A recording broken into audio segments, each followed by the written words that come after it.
Hi hello welcome back to my channel. ഇന്ന് നമ്മൾ നല്ല ഈസി ആയിട്ട് ചെയ്യാൻ പറ്റിയിട്ടുള്ള തേങ്ങ അരച്ച മത്തിക്കറീൻ്റെ റെസിപ്പിയാണ് ചെയ്യുന്നത്.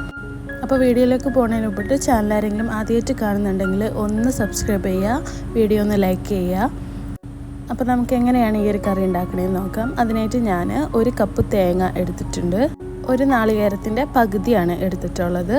അതിലേക്ക് 2 ടേബിൾ സ്പൂൺ മുളക് പൊടി ആഡ് ചെയ്ത് കൊടുക്കുക. നിങ്ങൾക്ക് കാശ്മീരി മുളക് പൊടി വേണമെങ്കിൽ അത് ചേർക്കാം. ഞാനിപ്പോൾ നോർമലായിട്ടുള്ള മുളക് പൊടിയാണ് ചേർത്തിട്ടുള്ളത്. ഇനി അതിലേക്ക് 1 ടീസ്പൂൺ മഞ്ഞൾപ്പൊടി, 1 കപ്പ് വെള്ളം കൂടി ഒഴിച്ചിട്ട് നന്നായിട്ട് പേസ്റ്റാക്കി അരച്ചെടുക്കുക. നല്ല ഫൈനായിട്ട് തന്നെ അരച്ചെടുക്കണം. ഇത് നമുക്കൊരു മൺകലത്തിലേക്ക് ഒഴിച്ചു കൊടുക്കുക.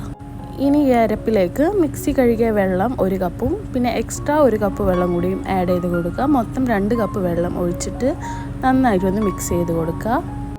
ഈ ഒരു റെസിപ്പി ഏത് മീൻ വെച്ചിട്ടും നിങ്ങൾക്ക് ചെയ്യാം. ഇനി ഇതിലേക്ക് 1 തക്കാളിയുടെ പകുതി കട്ട് ചെയ്തത് ആഡ് ചെയ്ത് കൊടുക്കുക. പിന്നെ വേണ്ടത് ഒരു 3 പച്ചമുളക് കീറിയത് കൂടി ആഡ് ചെയ്യുക. പിന്നെ ഒരു ചെറിയ കഷ്ണം ഇഞ്ചി ഒന്ന് ചതച്ചിട്ട് ആഡ് ചെയ്ത് കൊടുക്കുക. പിന്നെ ഞാനിവിടെ കുടംപുളി ഒരു 2 അല്ലി കുടംപുളി എടുത്തിട്ട് വെള്ളത്തിലൊന്ന് സോക്ക് ചെയ്തത് ആണ് ആഡ് ചെയ്ത് കൊടുത്തിട്ടുള്ളത്. നമുക്കിതിന് പകരം മാങ്ങ അല്ലെങ്കിൽ ഇരുമ്പുളി അങ്ങനെ എന്ത് വേണമെങ്കിലും ആഡ് ചെയ്യാം പുളിക്ക്. പിന്നെ ഞാൻ ആവശ്യത്തിനുള്ള ഉപ്പും കൂടി ഇട്ടിട്ട് നന്നായിട്ടൊന്ന് മിക്സ് ചെയ്യുക. എന്നിട്ടത് നന്നായിട്ടൊന്ന് തിളപ്പിച്ചെടുക്കണം. തിള വരുന്ന സമയത്ത് ഇത് നന്നായിട്ടൊന്ന് ഇളക്കി കൊടുക്കണം, അല്ലെങ്കിൽ തേങ്ങ പിരിഞ്ഞു പോവും. നന്നായിട്ടൊന്ന് ഇളക്കി കൊടുത്തിട്ട് നന്നായിട്ട് തിളച്ച് വരുമ്പോൾ അതിലേക്ക് നമ്മൾ കഴുകി ക്ലീൻ ചെയ്ത് വെച്ചിട്ടുള്ള മീനിട്ട് കൊടുക്കുക. ഞാനിവിടെ മത്തിയാണ് എടുത്തിട്ടുള്ളത്. മത്തി ഇട്ട് കൊടുത്തതിന് ശേഷം ഒരു 10 മിനിറ്റ് നന്നായിട്ടൊന്ന് കുക്ക് ചെയ്തെടുക്കുക. അതിനുശേഷം സ്റ്റൗ ഓഫ് ചെയ്യുക. ഇപ്പോൾ നെയ്യൊക്കെ നന്നായിട്ട് തെളിഞ്ഞ് വന്നിട്ടുണ്ട്. ഇനി നമുക്കിതിലേക്ക് വറവിടാം.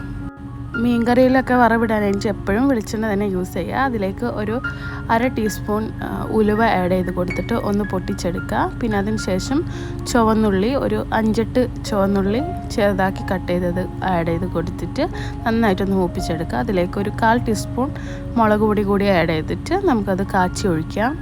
എല്ലാവരും വീട്ടിൽ ട്രൈ ചെയ്ത് നോക്കണം. നല്ല സൂപ്പറായിട്ടുള്ള ഒരു റെസിപ്പിയാണ്. ചോറ് കൂട്ടി കഴിക്കാനൊക്കെ അടിപൊളിയാണ്. അപ്പോൾ താങ്ക് യു ഫോർ വാച്ചിങ്.